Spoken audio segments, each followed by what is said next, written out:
For today's recipe, we're going to be cooking up bear stew.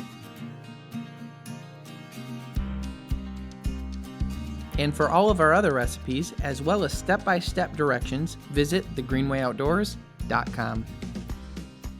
Hello and welcome back to the Greenway Outdoors kitchen. Today, we're going to be cooking up this bear meat. I got to tell you, your whole life, us growing up, you've talked about how much you wanted to go on a bear hunt, how much you were looking forward to one, how great it is. And I got to be honest with you, I don't blame you. It's so much fun.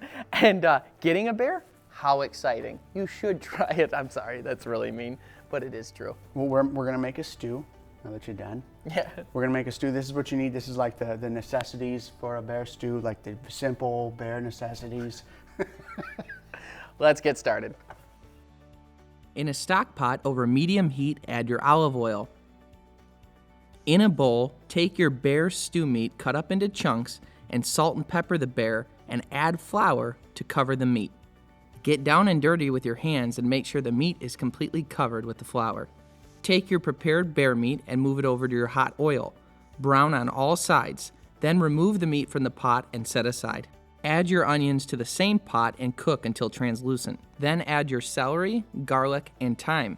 Cook while stirring for 1 to 2 minutes and until the garlic is fragrant. Pour in the beef broth and stir with a spatula, making sure to scrape the bottom.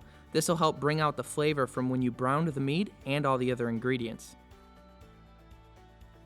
Now add your crushed tomatoes, bay leaf, and bear.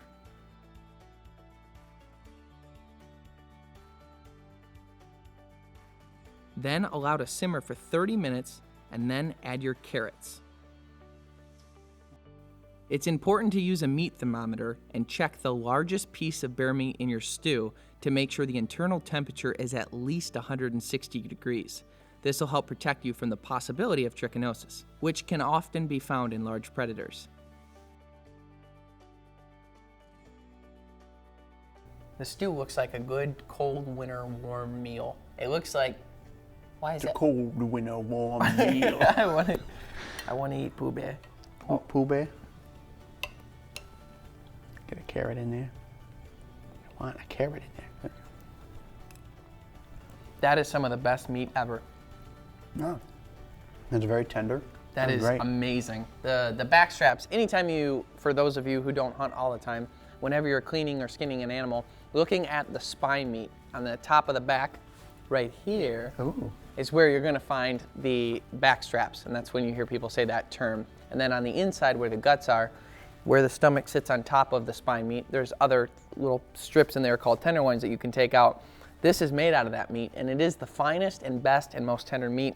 And even with us cooking this to an oblivion so we didn't get trichinosis, internal temperature was 185 on the biggest piece here, and you want to make sure that it's at least 165. So we went well over that just for safety reasons. Nervous. But that is a tasty, tasty that's bear. very good. I'd encourage you to go out, do your research, figure out where you can do a bear hunt. If you want to do it like us, without guides, without bait, and without dogs, it's a challenging hunt, but it's worth it. But however you harvest your bear, try this recipe. Thank you so much for tuning into the Greenway Outdoors. Go to our Facebook, Instagram, and YouTube channels so that you can see our weekly podcast. As always, tune into our Show on Pursuit channel and stay green.